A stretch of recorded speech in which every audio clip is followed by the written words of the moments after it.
심판대 서머신 몸. 그들은 자기 차례가 오기를 참고 기다렸다. 참는 것이야 새삼스러울 것도 없었다. 인내는 이들 셋이 지난 30년간 의지를 가지고 꾸준히 실천해 온 것이었다. 그들의 삶은 이 순간을 위한 기나긴 준비 과정에 지나지 않았다. 자만하다가는 큰 코 다치기 십상이므로 자신만만하지는 않았지만 어쨌든 희망과 용기를 가지고 그 결실을 고대하는 중이었다. 죄악의 꽃이 피어난 들판이 눈앞에 펼쳐져 그들을 유혹했지만 그들은 험하고 좁은 길을 걸어 이곳에 당도했다. 가슴이 무너져도 고개를 높이 치켜들고 유혹을 거부했던 것이다. 그들은 그 고된 여정을 마치고 이제 보상을 기대하고 있었다. 이야기를 나눌 필요는 없었다. 말하지 않아도 서로의 생각을 알았기 때문이다. 그들의 육신 없는 새 영혼은 안도감과 그것에 따른 감사함으로 충만했다. 그 버겁고 강력한 열정에 굴복했더라면 지금쯤 얼마나 큰 고통에 몸부림치고 있을까. 고작 몇 년의 쾌락을 위해 지금 저 앞에 찬란히 오래도록 빛나는 영생을 포기한 꼴이었을 테니 그야말로 미친 짓이었으리라. 갑자기 들이닥친 죽을 고비를 가까스로 넘긴 뒤 아무리 손발을 만져봐도 살아있다는 것이 믿어지지 않아 놀란 눈으로 두리번거리는 사람들처럼 그들은 여전히 얼떨떨했다.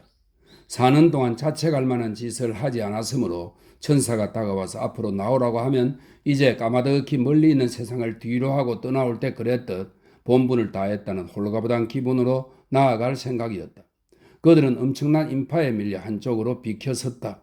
치열한 전쟁이 한창이라 각국의 병사들, 활짝 피어난 한창 때의 청년들이 해마다 심판대를 향해 끊임없이 밀려들었다. 폭력에 희생되었거나 슬픔과 질병, 기아에 의해 더 불행한 최후를 맞은 여자들과 아이들까지 가세해 하늘의 법정은 여간 혼란스러운 것이 아니었다. 이 힘없는 새 유령이 몸을 떨면서 심판을 기다리게 된 것도 바로 이 전쟁 때문이었다.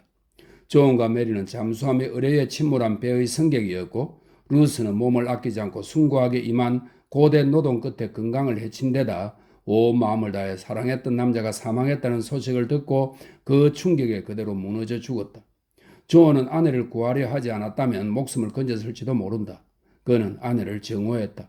지난 30년 동안 아내에 대한 정오는 그의 영혼 속에 깊숙이 침투했지만 늘 아내 곁에서 의무를 다했기에 그 끔찍한 위기의 순간에도 딴 마음은 전혀 들지 않았다. 마침내 천사들이 그들의 손을 잡고 하나님 전으로 안내했다. 잠시 영혼의 신은 그들이 있다는 것을 알아채지 못했다. 사실대로 고하자면 이때 신은 기분이 썩 좋지 않았다.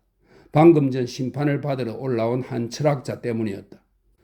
장수와 명예를 누리다가 사망한 철학자는 불사신 앞에서 나는 당신을 믿지 않는다고 떼어놓고 말했다. 왕중의 왕은 평온함을 잃지 않고 도리어 미소를 지었지만 철학자는 현재 지상에서 벌어지는 유감천만한 사건들을 부당하게 끌어내면서 그것들을 냉철히 감안한다면 당신이 당신의 전능에 당신의 지선을 조화시키는 것이 과연 가능하냐고 하나님에게 따져 물었다.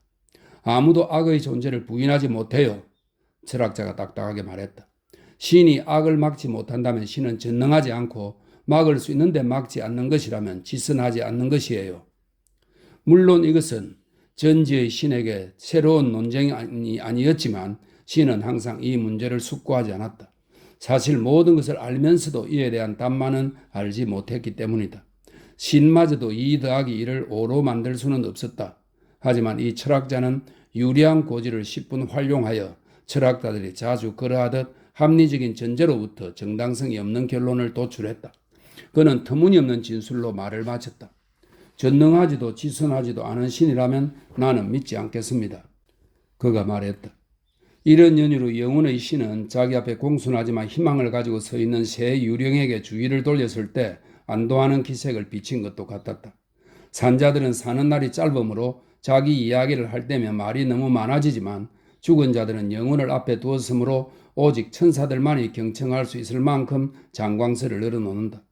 이제부터 이 셋이 기술한 이야기를 간단히 요약하면 이렇다. 존과 메리는 결혼해 5년 동안 행복하게 살았다. 존이 루스를 만나기 전까지는 부부들이 대개 그렇듯 진심으로 아끼고 존중하며 서로를 사랑했다. 루스는 18살이었고 존보다 10살 어렸다. 그녀는 사랑스러움으로 순식간에 항복을 받아내는 매력적이고 우아한 아가씨였다. 마음도 몸만큼이나 건강했으며 인생의 자연스러운 행복을 열망했고 영혼의 아름다움이란 위대함을 성취할 능력도 가지고 있었다.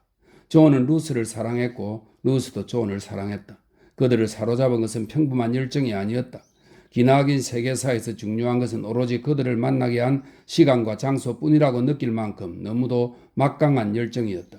그들은 다프니스와 클로에, 파울로와 프란체스카처럼 사랑했다. 여기 설명이 있습니다. 13세기 이탈리아 군주의 딸 프란체스카는 잔인한 추남 조반니를 그의 동생 파울로인 줄 알고 속아 결혼한 후 파울로와 계속 사랑하다가 남편에게 죽음을 당한다. 설명이네요. 그러나 그들의 사랑을 확인하며 황홀감에 젖었지만 곧 절망에 휩싸였다. 그들은 반듯한 사람들이었다. 자기 자신뿐 아니라 성장하면서 배운 믿음과 살아가는 사회도 존중했다. 그가 어찌 무고한 여인을 배신할 수 있으며 그녀가 어찌 유부남과 얽힐 수 있겠는가. 메리는 그의 사랑을 알아챘고 그들도 메리가 안다는 것을 알게 되었다. 메리가 남편에게 바쳤던 확고한 애정은 흔들렸다. 그리고 상상조차 못했던 감정들이 일어났다. 질투, 그에게 버림받을지 모른다는 두려움, 그의 마음을 빼앗길지 모른다는 분노, 사랑보다 더 고통스러운 이상한 영혼의 허기. 그녀는 그가 떠나면 죽을 것만 같았다. 하지만 그가 사랑에 빠졌다면 사랑이 그를 찾았기 때문이지 그가 그것을 찾은 것이 아님을 알고 있었다.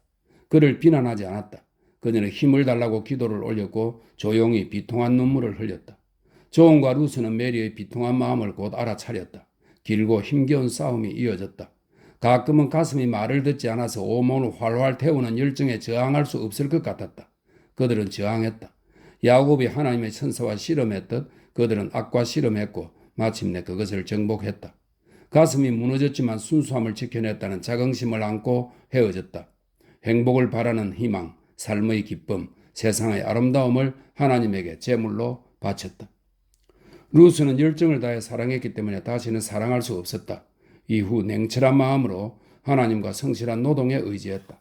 잠시도 멈추지 않았다. 병자들을 돌보고 빈자들을 도왔다. 고아원을 세우고 자선단체들을 운영했다. 한때 공들여 가꾸었던 아름다움은 점점 그녀를 떠나갔고 얼굴도 마음처럼 엄격해졌다. 그녀의 종교는 맹렬하고 편협해졌다. 그녀의 친절함은 잔혹함이었다.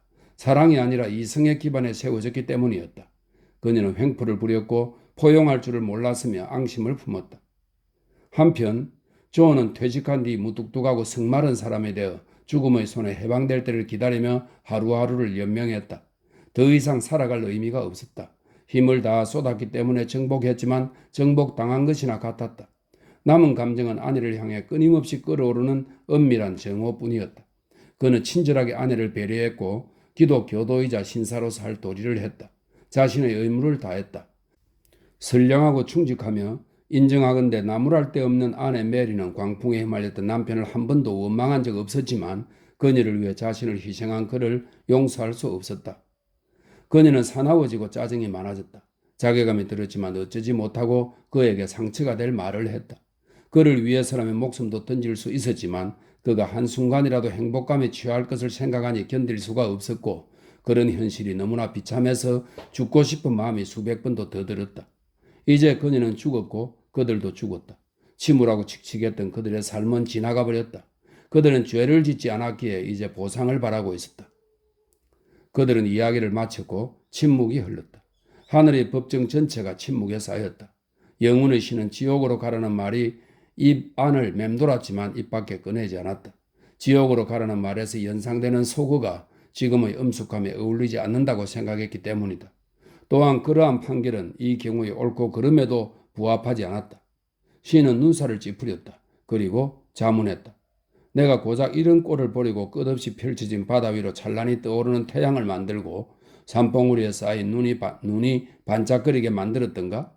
시냇물이 명랑하게 노래하며 산빛달을 흘러가게 하고 황금빛 옥수수가 저녁 산들바람에 흔들리게 했던가? 난 가끔 이런 생각을 한다. 영혼의 신이 말했다. 길가 도랑의 흙탕물에 비친 별들보다 더 총총히 빛나는 별들은 없다고. 하지만 새 유령은 그 앞에 서 있었다. 불행한 사연을 털어놓고 나서 후련한 기색이었다.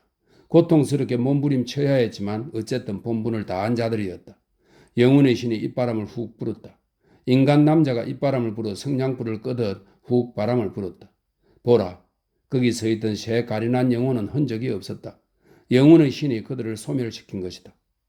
왜 인간들은 내가 그깟 성적 일탈을 중요하게 여긴다고 생각하는지 통 모르겠다. 그가 말했다. 내 작품을 더 주의 깊게 읽는다면 내가 인간의 약점을 드러낸 특별한 부류에 늘 공감한다는 것을 알았을 텐데. 그러고 나서 그는 철학자에게 고개를 돌렸다. 철학자는 아직 자기가 한 말에 대한 대답을 기다리는 중이었다. 영혼의 신이 말했다. 이번에는 내가 아주 흡족하게 나의 전능과 나의 지선을 조화시켰다는 것을 그대도 인정할 수밖에 없을 것이다.